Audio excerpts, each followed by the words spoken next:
थे और नंदरानी 85 बरस की हो गई थी। नंदरानी ने कहा नंद बाबा से, बाबा अरे लाला कब होगा?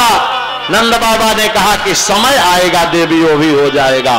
और नंद बाबा जमुना के किनारे चले गए थे और जाकर के जाप कर रहे थे। और नंद बाबा क्या जाप कर रहे थे? लाला कब होगा, लाला कब होगा, लाला कब होगा, लाला कब होगा, यही जाप कर रहे थे कि मुझे लाला कब होगा।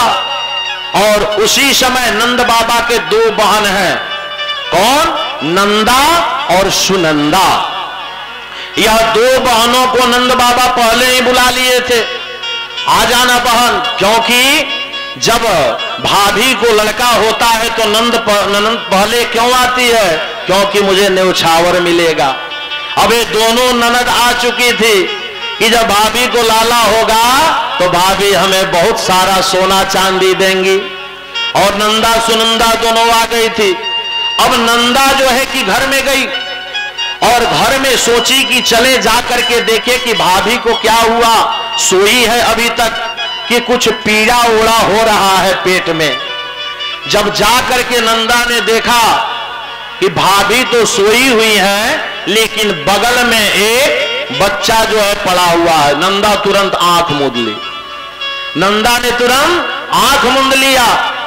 एक संत ने कहा कि नंदा ने आंख क्यों मूंदा? वहां तो इंतजार था लाला का, तो उसे देखना चाहिए। एक संत ने कहा कि इसलिए नंदा ने आंख मूंद लिया और लगी नमो भगवते वासुदेवाय, नमो भगवते वासुदेवाय। पूरा 108 एक माला जाप की नंदा ने। संत ने कहा कि क्यों?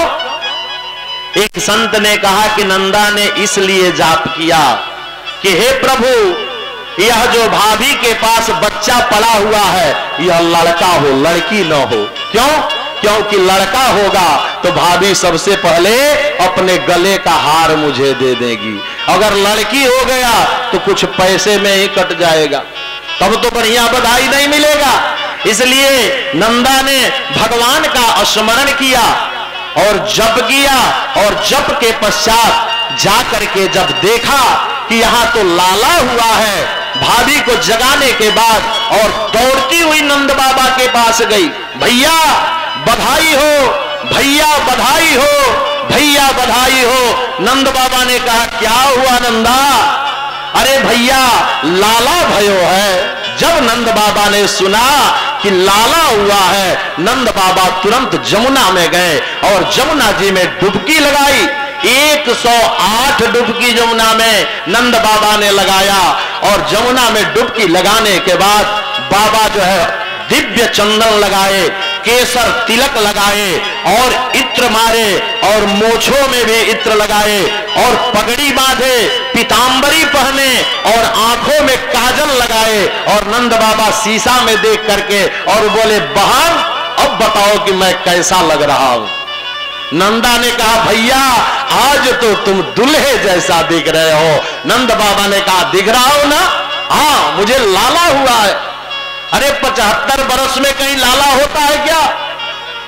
नंदा ने कहा कि भैया आज तो तुम दुल्हे जैसा दिख रहे हो। और नंद बाबा वहीं से लड्डू बांटना प्रारंभ कर दिए और माखन मिश्री बांटना प्रारंभ कर दिए।